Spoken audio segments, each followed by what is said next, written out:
Mathew Kuzhalnadan MLA തെരഞ്ഞെടുപ്പ് ആ സമയത്ത് ഒരു ആരോപണം അങ്ങക്കെതിരെ ഉന്നയിച്ചിരുന്നു 2018 മഹാപ്രളയവുമായി ബന്ധപ്പെട്ടാണ്.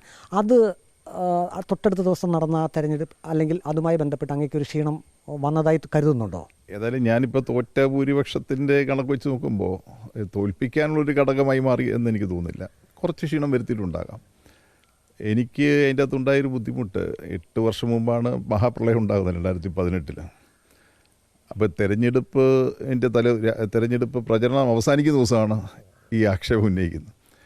അതിന് മറുപടി പറയാനുള്ള എല്ലാ രേഖകളും എൻ്റെ കൈവശമുണ്ട്. പക്ഷേ അത് തിരുവനന്തപുരത്ത് ഓഫീസിലാണ്. ഒരിക്കലും ഈ സമയത്ത് 2021 തെരഞ്ഞെടുപ്പിൽ ചർച്ച ചെയ്തിട്ടില്ലാത്തൊരു വിഷയം ഈ 8 വർഷത്തിൻ്റെ നിയമസഭയിൽ നിരവധി തവണ അദ്ദേഹം പ്രസംഗിപ്പിച്ചപ്പോഴും മറ്റാരും പ്രസംഗിച്ചപ്പോഴോ പറഞ്ഞിട്ടില്ലാത്തൊരു കാര്യം ഈ തെരഞ്ഞെടുപ്പിൽ അവസാന ദിവസം എടുത്തിടും എന്ന് പ്രതീക്ഷിച്ചില്ല. ഞാൻ എൻ്റെ മുറി വെക്കേറ്റ് ചെയ്ത് വന്നപ്പോൾ അതിൻ്റെ എല്ലാ റെക്കോർഡുകളും എടുത്തുകൊണ്ട് വന്നിട്ടുണ്ട്. 8 കൊല്ലം മുമ്പായോട് ഞാനും ഒന്ന് വീണ്ടും പഠിക്കേണ്ടിയിരിക്കുന്നു. സെൻട്രൽ വാട്ടർ കമ്മീഷൻ കേന്ദ്ര ജല കമ്മീഷനും കൃത്യമായി വിവരം ചേർത്ത് അതിൻ്റെ റിപ്പോർട്ട് നൽകിയിട്ടുണ്ട്. ചെന്നൈ IITയുടെ റിപ്പോർട്ട്, എല്ലാ റിപ്പോർട്ടുകളും എൻ്റെ കൈവശമുണ്ട്.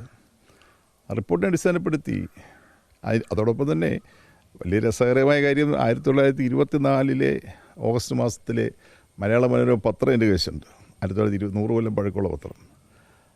ആ വെള്ളപ്പൊക്കം അന്നുണ്ട്. 99 വെള്ളപ്പൊക്കം ഉണ്ടായി. 99 മലയാള വർഷം 99 ഉണ്ടായ വെള്ളപ്പൊക്കം ഉണ്ടായ അതേ സ്ഥലങ്ങളിലാണ് 2018 വെള്ളപ്പൊക്കം ഉണ്ടായത് എന്ന് ആ പത്രം വായിക്കുമ്പോൾ അറിയാം. ആ പത്രം എൻ്റെ കൈവശമുണ്ട്. ഞാൻ ആ പത്രവും റിപ്പോർട്ടുകളും ഒന്ന് പഠിച്ച് ഒന്ന് തയ്യാറാക്കണമെന്ന് വിചാരിക്കുന്നു.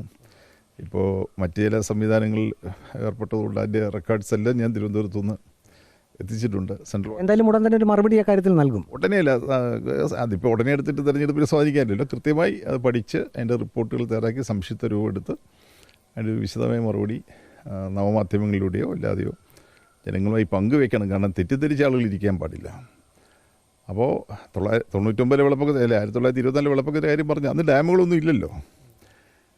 എന്ന് മാത്രം അതിൽ രസകരമായ കാര്യം, ഈ കേരളത്തിലെ ഡാമുകളിൽ ചെറിയൊരു ശതമാനം മാത്രമേ വകുപ്പ് കൈകാര്യം ചെയ്തുള്ളൂ. കൂടുതലും കൈകാര്യം ചെയ്തത് മറ്റ് വൈദ്യുതി വകുപ്പാണ്.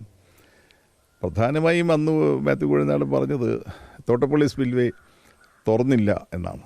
ഈ വെള്ളപ്പൊക്കം ഉണ്ടാകുന്നത് ഓഗസ്റ്റ് മാസം 15 ശേഷമാണ്.